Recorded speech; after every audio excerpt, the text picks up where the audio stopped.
মোৰ কাপোৰত লাগি থকা তেজ, মোৰ ৰুমালত লাগি থকা তেজ যিদিনাখনলৈকে দিছপুৰৰ পৰা বিজেপিক উৎখাত কৰিব নোৱাৰো সেইদিনলৈকে মই ক্ষান্ত নহওঁ। भारत माता की वंदे वंदे। ये गुंडा जो सीएम है ये भ्रष्टाचारी होकर पागल बन चुका है। সমগ্র দেশত উত্তৰ পূৰ্বাঞ্চলৰ আটাইতকৈ প্ৰভাৱশালী নেতা ডক্টৰ হিমন্ত বিশ্ব শৰ্মা ডাঙৰীয়াক সমৰ্থন কৰিবৰ কাৰণে আহিছো। ये गुंडा हिमंत विश्व शर्मा को सबक सिखाना है। Doctor Himanta Biswa Sarma, doctor Himanta Biswa Sarma. মুখ্যমন্ত্ৰীয়ে কৈছে মোৰ ঠিকনা বদলি হ'ব, মই মুখ্যমন্ত্ৰীৰ ঠিকনা বদলাই দিম। ভাৰত মাতা কি জয়, জয় জয় অসম। আমি পুলিচৰ জোট কমি নাই, হিমন্ত বিশ্ব শৰ্মাৰ অহংকাৰ ভাঙিছো। ভাৰত মাতা কি, ভাৰত মাতা কি। অসমত অপাৰেশ্যন লোটাছৰ প্ৰথম চিকাৰ 50 কোটিত বিক্ৰী হ'ল ভূপেন বৰা, বেইমান ৰাজনীতিৰ ইমানদাৰ নেতা। নমস্কাৰ, নিউজ ওৱান নৰ্থ ইষ্টৰ আজিৰ এই প্ৰতিবেদনলৈ আপোনাক স্বাগতম। আপুনি চাই আছে দেশৰ এটা অগ্ৰণী নিৰ্ভীক নিৰপেক্ষ আৰু বহুভাষিক channel news one North east.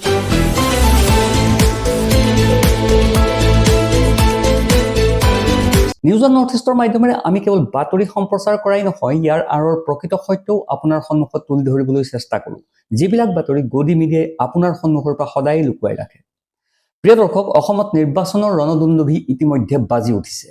তুংগত উঠিছে মুখ্যমন্ত্ৰী হিমন্ত বিশ্ব শৰ্মাৰ সাম্প্ৰদায়িক বিষবাষ্প ছটিওৱা ৰাজনৈতিক ভাষণ। কালি পৰহিলৈকে কংগ্ৰেছৰ হাৱাপানী খাই ৰাজনীতিত ডাঙৰ হোৱা হিমন্ত বিশ্ব শৰ্মাই সদ্য বিজেপি গমনৰত ভূপেন বৰাই কংগ্ৰেছত শেষজন সনাতনী হিন্দু বুলি কোৱাৰ পাছত এইবাৰ হিন্দু সাংবাদিকসকলেও অসম প্ৰদেশ কংগ্ৰেছৰ মুখ্য কাৰ্যালয় ৰাজীৱ ভৱন ত্যাগ কৰিব বুলি মন্তব্য কৰি নিজৰ সাংবিধানিক পদৰ গৰিমাত কলংকৰ ছাই সানিলে। এইবাৰ অনুপ্ৰৱেশকাৰী আৰু মিয়াৰ কথা উল্লেখ কৰি বিজেপিৰ ধৰ্মীয় বিভাজনৰ কোচ চক্ৰান্ত চলি থকাৰ সময়তে অপাৰেশ্যন লোটাছৰ বাতৰি এতিয়াও তীব্ৰতৰ হৈ পৰিছে। অসমত বিজেপিৰ অপাৰেশ্যন লোটাছৰ প্ৰথম চিকাৰ হৈ পৰিল ভূপেন বৰা। 50 কোটি টকাত বিক্ৰী হৈ গ'ল ভূপেন বৰা। অসমত অপাৰেশ্যন লোটাছৰ প্ৰথম চিকাৰ ভূপেন বৰাই কেমেৰাৰ সন্মুখত মুকলিকৈ পিতৃৰ সপোনৰ কথা ক'লে আৰু 50 কোটি টকাৰ টোপ গিলি সহজেই বিজেপিত যোগদান কৰিলে। চাওক এই দৃশ্য। অসম প্ৰদেশ কংগ্ৰেছৰ প্ৰাক্তন সভাপতি ভূপেন বৰাৰ ৰাজ্যিক বিজেপিৰ সভাপতি দিলীপ শইকীয়া আৰু বিজেপি সাংসদ বৈজয়ন্ত পাণ্ডাৰ উপস্থিতিত বিজেপিত যোগদান কৰিছে। উৎফুল্লিত বিজেপিৰ কৰ্মকৰ্তাই শ্লোগান দিছে, নৰেন্দ্ৰ মোদী, নীতিন নবীনজী, ডক্টৰ হিমন্ত বিশ্ব শৰ্মা, দিলীপ শইকীয়া। কিন্তু প্ৰিয় দৰ্শক, প্ৰশ্নটো হ'ল 50 কোটি টকাৰ বাবে দল সলনি কৰাটো সাধাৰণ কথা নেকি? আগতে পৰ্দাৰ আঁৰত যিবোৰ ঘটিছিল এতিয়া মুকলিকৈ সেইবোৰ ঘটিব ধৰিছে। টাইমছ নাও নৱভাৰতৰ সৈতে হোৱা এক সাক্ষাৎকাৰত ভূপেন বৰাই এই দল বাগৰাৰ আঁৰৰ চুক্তিৰ সবিশেষ মুকলিকৈ প্ৰকাশ কৰি কয় যে তেওঁ পিতৃৰ সপোন পূৰণৰ বাবে তেওঁ কংগ্ৰেছৰ পৰা বিজেপিলৈ পাভলুটি মাৰিলে। জ্যেষ্ঠ সাংবাদিক কে পি মালিকে এই বিষয়ে টুইট কৰিছে, ভূপেন বৰাৰ মহান স্বীকাৰোক্তি, বেইমান ৰাজনীতিৰ এজন ইমানদাৰ নেতা। অসম কংগ্ৰেছৰ প্ৰাক্তন সভাপতি ভূপেন বৰাই পিতৃৰ সপোন পূৰণৰ বাবে মুখ্যমন্ত্ৰী হিমন্ত বিশ্ব শৰ্মাৰ পৰা 50 কোটি টকা লোৱাৰ কথা কেমেৰাৰ সন্মুখত নিৰ্লজ্জভাৱে মুকলিকৈ স্বীকাৰ কৰিছে। আৰু এই নিৰ্লজ্জভাৱে টকা লোৱাৰ কথা স্বীকাৰ কৰা প্ৰথমজন সৎ ভাৰতীয় নেতা হিচাপে পৰিগণিত হৈছে তেওঁ। ৰাজনীতিকসকলে টকা প্ৰায় লয়েই আৰু তাৰ পাছত অস্বীকাৰ কৰে।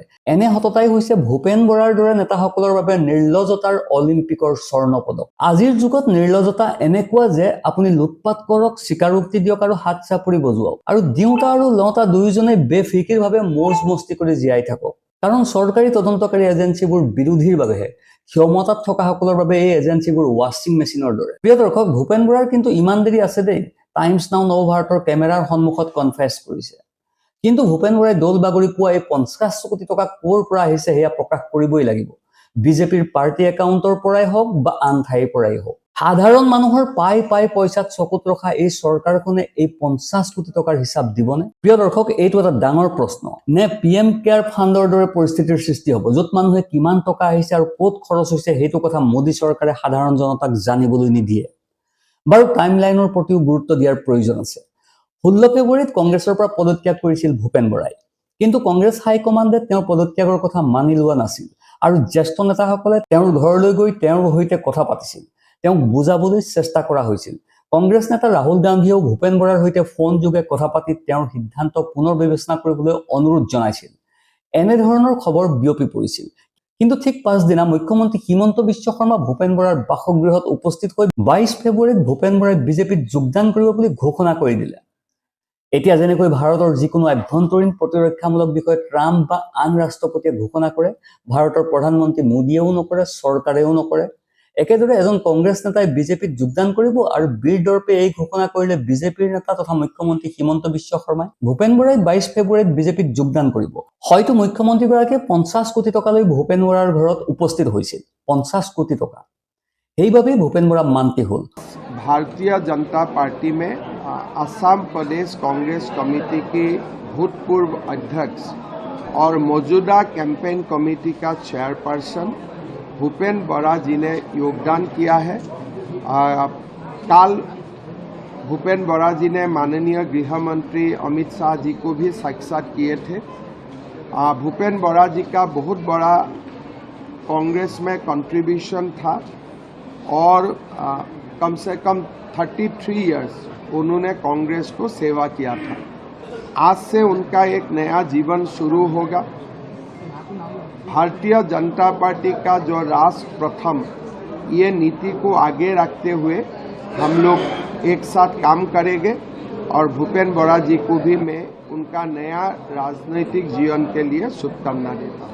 অস্বীকাৰো নকৰি তেওঁ বিজেপিত যোগদান কৰিলে। প্ৰিয় দৰ্শক, অপাৰেশ্যন লোটাছ বেলেগ এটা কথা। কেন্দ্ৰত 12 বছৰ আৰু অসমত 10 বছৰ ক্ষমতা দখল কৰাৰ পাছত গৃহমন্ত্ৰী অমিত শ্বাহে আন এক অতি বিস্ফোৰক বক্তব্য আগবঢ়াইছে। মঞ্চৰ পৰা তেওঁ চিঞৰি চিঞৰি যি কৈছে সেয়া অতি অদ্ভুত, অতি আশ্চৰ্যজনক।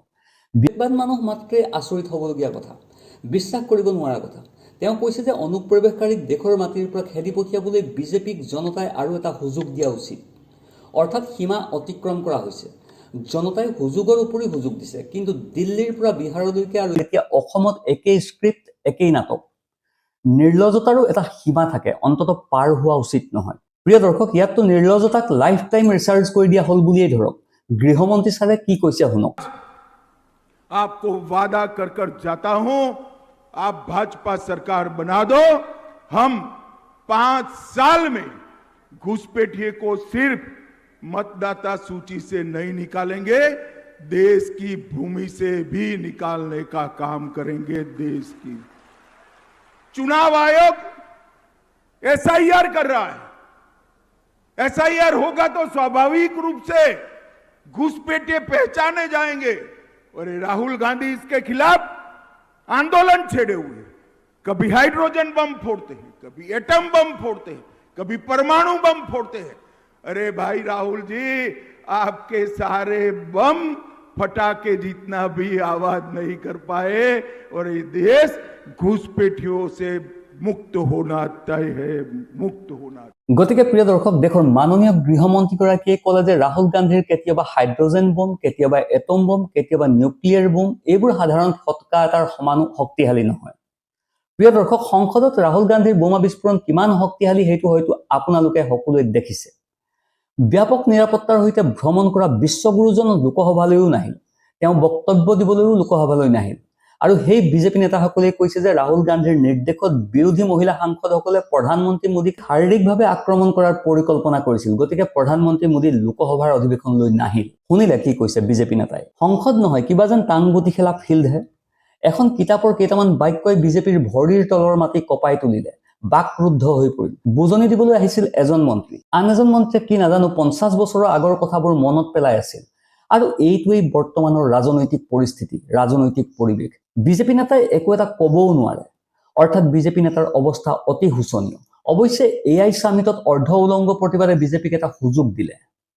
প্ৰিয় দৰ্শক, নহলে বিজেপিৰ ক'বলৈ একোৱেই বাকী নাছিল। গালগোটিয়াছ ইউনিভাৰ্চিটিৰ সেই ৰবট কুকুৰটোৱে কৰা কৃতিত্বৰ বিষয়ে প্ৰধানমন্ত্ৰী মোদীয়ে বিজেপিয়ে এটাও শব্দ উচ্চাৰণ কৰিবলৈ সাহস নকৰিলে। কিন্তু প্ৰধানমন্ত্ৰী মোদীজীয়ে প্ৰতিখন সভা সমিতিৰ বক্তৃতাত কংগ্ৰেছ দলকে টাৰ্গেট কৰিছে। সদায় এনেকুৱাই হৈ আহিছে, এইটোৱেই কৰি আহিছে। প্ৰধানমন্ত্ৰী নৰেন্দ্ৰ মোদীৰ একমাত্ৰ লক্ষ্য ৰাহুল গান্ধী, কংগ্ৰেছ দল। বাকী সকলো বিষয় একাষৰীয়া কৰা হৈছে। প্ৰিয় দৰ্শক, কল্পনা কৰকচোন যদি কোনো বিজেপি নেতাই কংগ্ৰেছত যোগদান কৰি কেমেৰাৰ সন্মুখত 50 কোটি টকাৰ কথা ক'লেহেঁতেন, বিজেপিৰ নেতা পালি নেতা কৰ্মী কেনেকৈ সেই বিষয়টোত ভেনা মাখি পৰা দি পৰিলহেঁতেন। বিজেপিৰ নেতা পালি নেতা কৰ্মীসকলে তেতিয়া নিয়ম নীতি আইন সকলো কথা বুজাই দিলেহেঁতেন। তেওঁলোকে সমগ্ৰ সংবিধানখন ধুই পেলালেহেঁতেন। আপুনি পাহৰি গৈছে নেকি মহাৰাষ্ট্ৰৰ নাটকখন? মহাৰাষ্ট্ৰত কি হ'ল?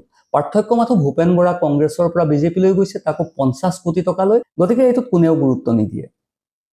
বিজেপিৰ একাউণ্টত বহুত টকা আছে। মুখ্যমন্ত্ৰী তেওঁলোকৰ, প্ৰশাসন তেওঁলোকৰ, ৰাজ্যত তেওঁলোকৰ চৰকাৰ, বাকী সকলো ৰাজ্যত তেওঁলোকৰ চৰকাৰ, কেন্দ্ৰত তেওঁলোকৰ চৰকাৰ, আৰু মাত্ৰ 50 কোটি টকাহে।